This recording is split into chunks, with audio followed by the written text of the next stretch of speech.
Dear students, welcome to my YouTube channel.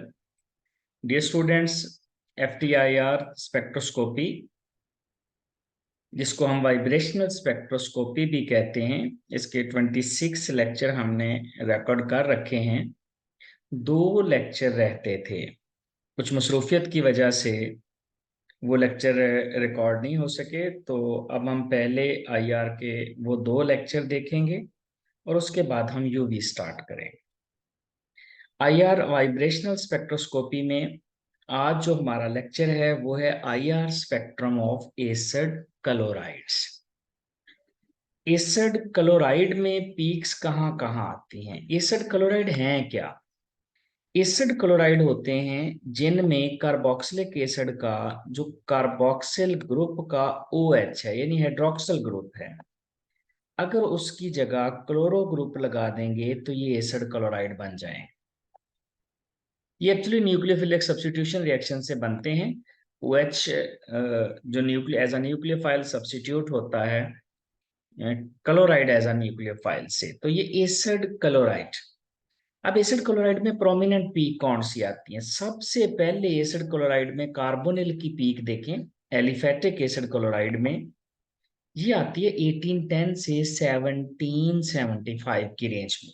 अब देखें, जो कार्बोनिल ग्रुप है, कार्बोनिल ग्रुप में जितनी भी हमारे पास कार्बोनिल कंपाउंड है, जिसमें हमारे पास एल्डिहाइड कीटोन्स वगैरह हैं, कार्बोक्सिलिक एसिड्स हैं, एस्टर्स हैं, अमाइड्स हैं, सबसे ज्यादा जो लेफ्ट साइड पे सबसे ज्यादा फ्रीक्वेंसी, सबसे ज्यादा एब्सॉर्प्शन वाली जो पीक होती है वो एसिड क्लोराइड की होती है।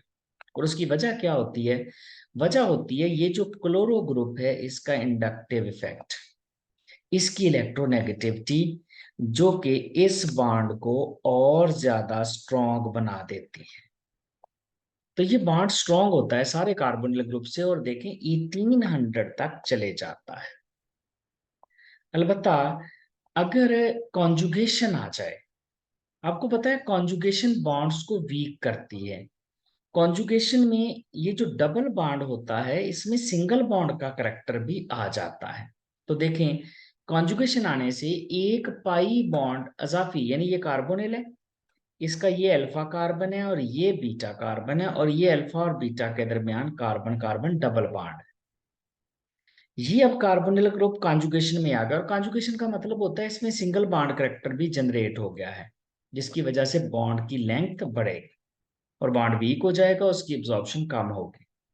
तो यहाँ पर कॉन्जुगेशन जितनी बढ़ती चली जाएगी, बॉन्ड की लेंथ भी ज्यादा होगी, लेकिन बॉन्ड की स्ट्रेंथ कम हो जाएगी। बॉन्ड स्ट्रेंथ कम होने से मुराद है उसका फोर्स कांस्टेंट कम हो जाएगा, और फिर उसकी फ्रीक्वेंसी भी कम हो जाएगी। ऑलमोस्ट एक पाई बॉन्ड से 30 का डिफरेंस आ जाता है। इसके बाद एक पीक आती है, जो कार्बोनिल ग्रुप का कार्बन है उसकी क्लोरीन के साथ जो स्ट्रेचिंग फ्रीक्वेंसी है वो आती है 500 से 730, और लास्ट में बच जाता है एरोमेटिक सिस्टम।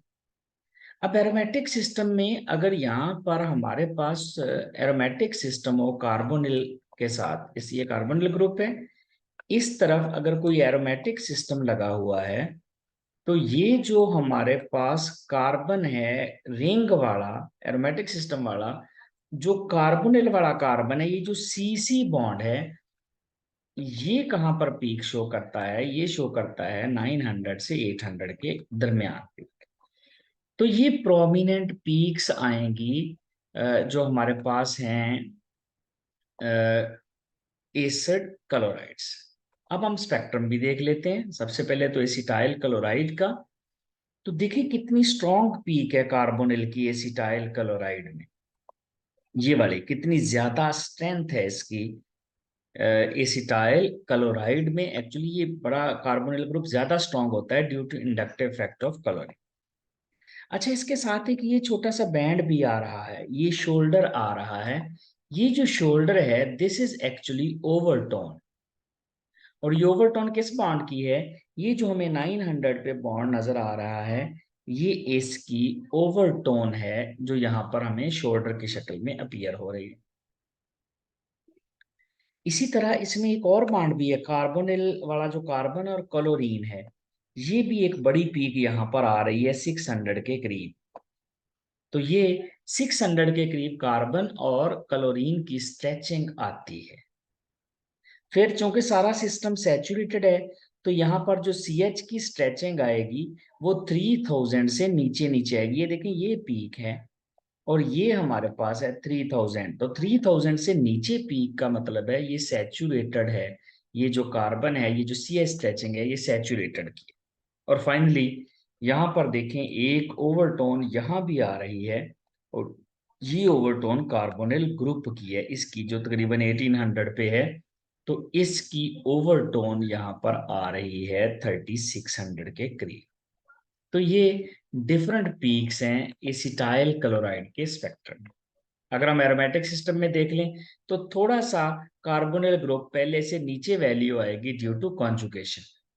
ये देखें 1800 से वैल्यू नीचे चली गई, ये है हमारे पास 1800 यहाँ पर, और ये वैल्यू उससे नीचे आ रही है। क्यों? क्योंकि ये वाला बॉन्ड अब कॉन्जुगेशन में आ गया रिंग के साथ, जिसकी वजह से इसमें सिंगल बॉन्ड का करैक्टर भी जनरेट हो गया, और ये पहले से वीक और लेंथी बॉन्ड है, जिसकी वजह से इसकी एब्जॉर्प्शन कम हो जाएगी। इसके बाद CH स्ट्रेचिंग है। यहाँ देखें, सारा सिस्टम एरोमेटिक है, तो CH स्ट्रेचिंग 3000 से ऊपर आएंगी। ये है हमारे पास 3000। तो अगर आप इस वाली लाइन को देखें, ये वाली लाइन है, ये वाली, तो ये उससे ऊपर है 3000 से। तो इसका मतलब है ये सैचुरेटेड सिस्टम नहीं है, ये अनसैचुरेटेड सिस्टम है। फिर यहाँ पर ये जो हमारे पास कार्बन है, ये जो रिंग के साथ रिंग वाला कार्बन है और कार्बोनिल कार्बन है, ये आता है ऑलमोस्ट 900 पे।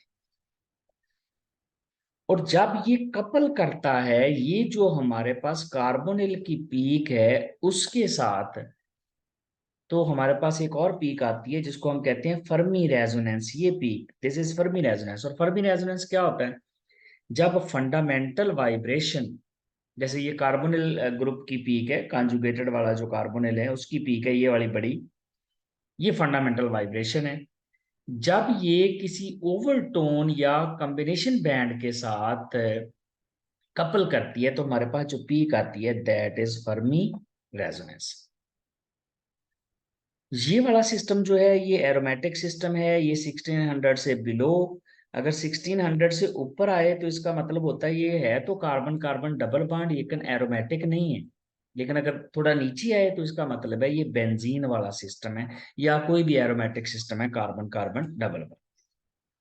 फाइनली यहाँ पर देखें, ये 600 और 700 के दरमियान, अभी हमने थोड़ी देर पहले देखा था कि कार्बन और क्लोरीन का जो बॉन्ड है उसकी 1 से 4 तक पीक, यानी मल्टीपल पीक्स आ सकती हैं यहाँ पर 600-700 के दरमियान।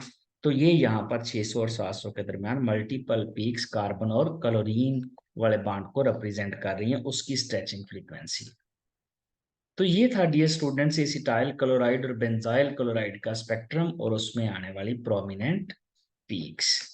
Thank you very much.